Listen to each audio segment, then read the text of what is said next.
जय Shri Krishna. Hope you doing very well. In this video हम एक ऐसी कहानी तेनालीराम जी की पढ़ेंगे जो थोड़ी सी बड़ी है पर आपको बहुत अच्छी लगेगी। आजकल सभी हीरो बनते हैं, तो हीरो का सच क्या है? ठीक है, अब ये हीरो कौन सा है, हीरो वाला या हीरो वाला जो वो हीरो होता है? तो एक बार राजा कृष्णदेव राय दरबार में बैठे मंत्रियों के साथ विचार विमर्श कर रहे थे, किसी बात पे कर रहे होंगे।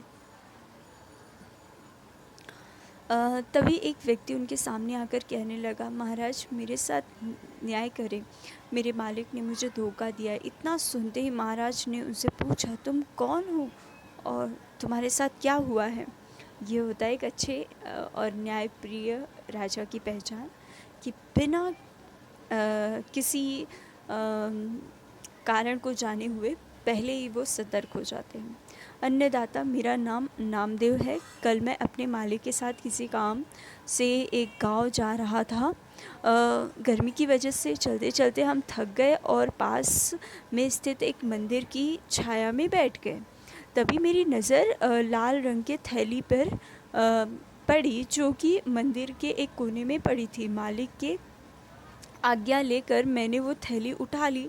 उसे खोलने से पता चला उसके अंदर बेर के आकार के 2 हीरे चमक रहे थे। हीरे मंदिर में पाए गए थे, इसलिए उन पर राज्य का अधिकार था। परंतु मेरे मालिक ने मुझसे ये बात किसी को भी बताने से मना कर दिया और कहा कि हम दोनों इसमें से एक-एक हीरा रख लेंगे। मैं अपने मालिक की ग़ुलामी से परेशान था, इसलिए मैंने अपने मालिक के कहे अनुसार वो काम करना स्वीकार कर लिया। इसका मतलब उन्होंने मान गए वो, और कह सकते हैं इसके अंदर उनका लालच भी रहा होगा। हवेली में आते ही मालिक ने हीरे देने से इनकार कर दिया। यही कारण है कि मुझे इंसाफ चाहिए। अब सोचिए कितनी गलत बात है, पर ऐसा ही होता है छोटे लोगों की। पर खैर, तेनालीराम तक ये खबर कैसे जाती है, ये देखना दिलचस्प होगा। महाराज ने तुरंत कोतवाल को भेजकर नामदेव के मालिक को महल में पेश होने का आदेश दिया। नामदेव के मालिक को जल्द ही राजा के सामने लाया गया। राजा ने उससे हीरे के बारे में पूछा तो वह बोला, महाराज ये बात सच है कि मंदिर में हीरे मिले थे, लेकिन वो मेरे नामदेव को देकर उन्हें राज्यकोष में जमा करने को कहा था। जब वह वापस लौटा तो मैंने उसे राजकोष की रसीद मांगी तो वह आनाकानी करने लगा। मैंने उसे धमकाया तो ये आपके पास आकर मनगढ़ंत कहानी सुनाने लगा। अच्छा, तो ये बात है? महाराज ने कुछ सोचते हुए कहा, क्या तुम्हारे पास इस बात का कोई सबूत है कि तुम सच बोल रहे हो?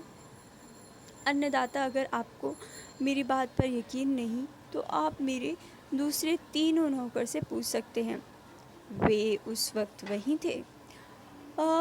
उसके बाद तीनों नौकरों को राजा के सामने लाया गया। तीनों ने नामदेव के खिलाफ गवाही दी।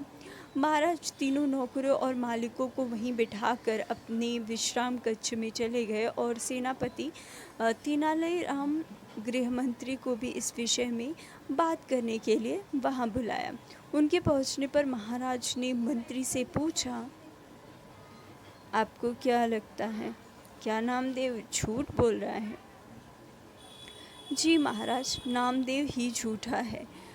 उसके मन में लालच आ गया और उसने हीरे अपने पास ही रख लिए होंगे। सेनापति ने गवाहों को झूठ बताया। उसके हिसाब से नामदेव सच बोल रहा था। तेनालीराम चुपचाप खड़ा सबकी बातें सुन रहा था।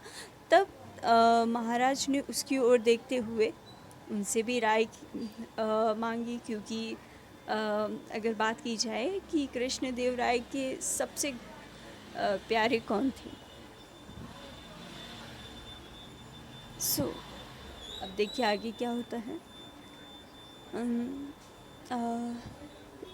देखते महाराज कौन झूठा है और कौन सच्चा, इस बात का अभी पता लग जाएगा, परंतु आप लोगों को कुछ समय के लिए पर्दे के पीछे छुपना पीछे जाकर छुपना पड़ेगा। इतना कहने के बाद मंत्री और सेनापति मुंह सिकोड़ते हुए पर्दे के पीछे चले गए। अब विश्राम कक्ष में केवल तेनालीराम ही दिखाई दे रहा था। तब उसके सेवक ने से कहकर पहले गवाही को बुलाया। गवाह के आने पर तेनालीराम ने पूछा, क्या तुम्हारे मालिक ने तुम्हारे सामने नामदेव को हीरे दिए थे? जी हाँ।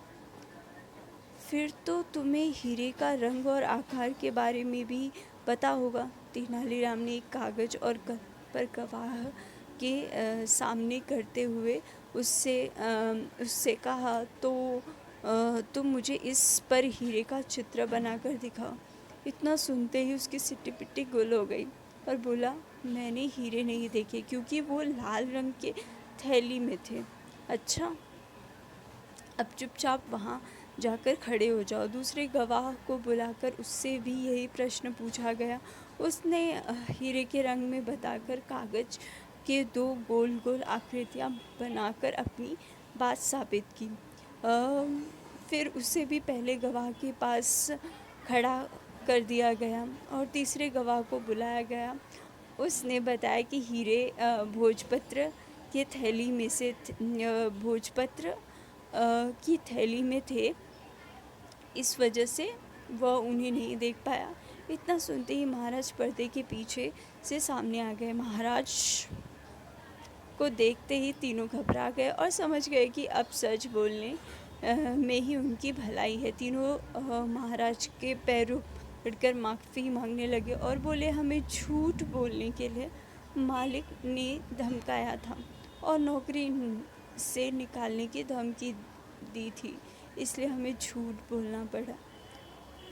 महाराज ने तुरंत मालिक के घर की तलाशी के आदेश दिए। तलाशी की लेने पर दोनों हीरे बरामद कर लिए गए। सजा के तौर पर मालिक को 10,000 स्वर्ण मुद्राएं नामदेव को देनी पड़ी और 20,000 स्वर्ण मुद्राएं जुर्माने के तौर पर भरनी पड़ी।